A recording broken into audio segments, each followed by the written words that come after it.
بیان کیا جاتا ہے کہ کسی گاؤں میں ایک صاحب کا اپنی بیوی سے جھگڑا ہو گیا۔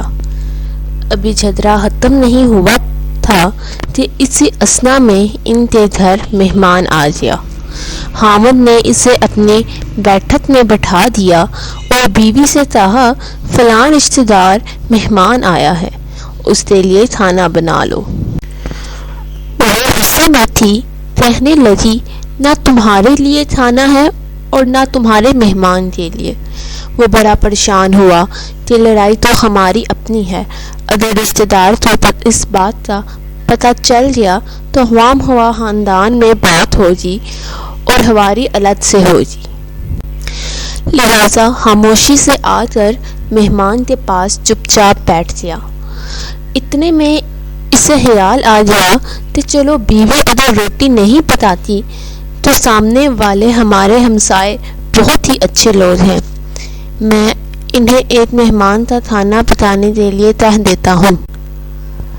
چنانچہ وہ ان کے پاس گیا اور کہنے لگا کہ بیوی کی طبیعت آج کچھ خراب ہے، لہٰذا آپ ہمارے مہمان کے لیے کھانے کا انتظام کر دیں۔ انہوں نے کہا، ٹھیک ہے۔ وہ مطمئن ہو کر مہمان کے پاس آ کر بیٹھ گیا کہ مہمان کو کم از کم کھانا تو مل ہی جائے گا، جس سے میری عزت بھی بچ جائے گی۔ تھوڑی دیر کے بعد مہمان نے کہا کہ ذرا ٹھنڈا پانی تو پلا دیجیے۔ وہ اٹھ کے گھڑے کا ٹھنڈا پانی لاتا ہوں۔ اندر گیا تو دیکھا کہ بیوی تو زاروں تکار رو رہی ہے۔ وہ بڑا حیران ہوا اور کہنے لگا، کیا بات ہے؟ اس نے پہلے سے بھی زیادہ رونا شروع کر دیا۔ کہنے لگی، بس مجھے معاف کر دے۔ اس کے خاوند نے کہا کہ بتاؤ تو صحیح، آخر تمہارے رونے کی وجہ کیا ہے؟ تم ایسے کیوں رو رہی ہو؟ بیوی نے کہا کہ پہلے مجھے معاف کر دیں، پھر میں آپ کو اپنی بات سناؤں گی۔ خیر، اس نے کہہ دیا کہ جو لڑائی جھگڑا ہوا میں وہ دل سے نکال دیا ہے اور تمہیں معاف کر دیا ہے۔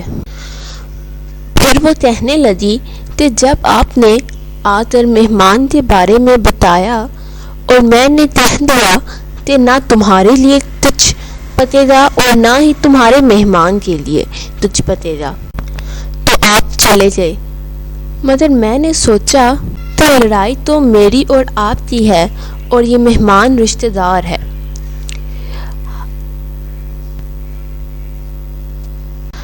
ہمیں اس کے سامنے اپنے جھگڑے کی پول نہیں کھولنا چاہیے۔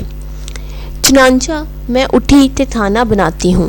جب میں باورچی خانے میں گئی تو میں نے دیکھا کہ جس بوری میں ہمارا آٹا پڑا ہوتا ہے، ایک سفید لباس شخص اس بوری میں سے آٹا نکال رہا ہے۔ میں یہ منظر دیکھ کر سہم سی گئی۔ وہ مجھے کہنے لگا کہ اے خاتون، پریشان نہ ہو، یہ تمہارے مہمان کا حصہ تھا جو تمہارے آٹے میں شامل تھا۔ اب چونکہ یہ ہمسائے کے گھر میں پکنا ہے، اس لیے وہی آٹا لینے کے لیے میں یہاں آیا ہوں۔ اس واقعے سے ثابت ہوتا ہے کہ مہمان بعد میں آتا ہے، جبکہ اللہ تعالیٰ اس کا رزق پہلے بھیج دیتا ہے۔